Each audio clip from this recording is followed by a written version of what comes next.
Probably the worst power cut in history. 600 million people in India, more than half the population, were left without power as blackouts struck for a second day in the hottest season of the year.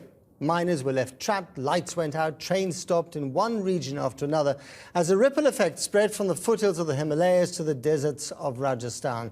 So what is to blame? Victoria MacDonald reports.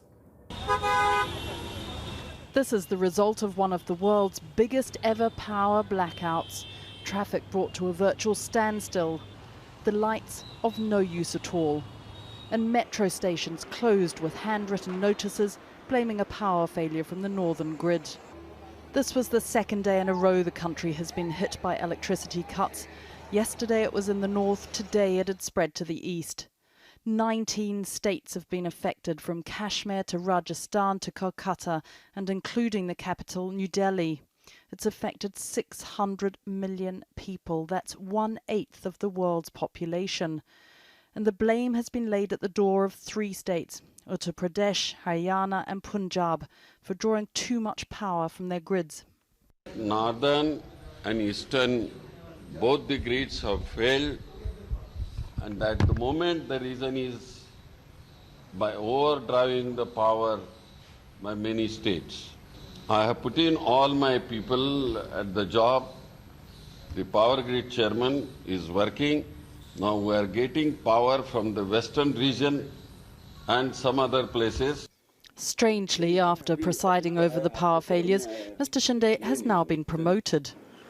And that electricity is now being brought in from other states is of little consolation to commuters who've had to endure long delays. I'm waiting for last 1 hour for the metro, and it is the story being repeated. Yesterday there was a major breakdown, again today there's a major breakdown. There's nobody to give an explanation. In a country that relies on its rail network, the disruption was enormous. Trains and passengers were brought to a standstill. Drivers left to use the bits of technology that were still working. Yesterday's failure lasted for several hours. Today it still hadn't been fully restored after 7 hours, forcing businesses to use generators to stay open.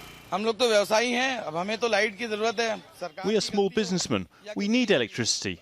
Be it the failure of the government or anybody else, what can we do? We're facing a lot of problems. Machines aren't working properly and the generator isn't very helpful. Everybody's in trouble.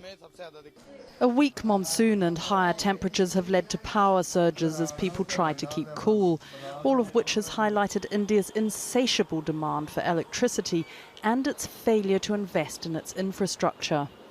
But in the dark, there was some light. The government could offer no reassurances that it won't happen again, but it did say it would extend the deadline for filing tax returns.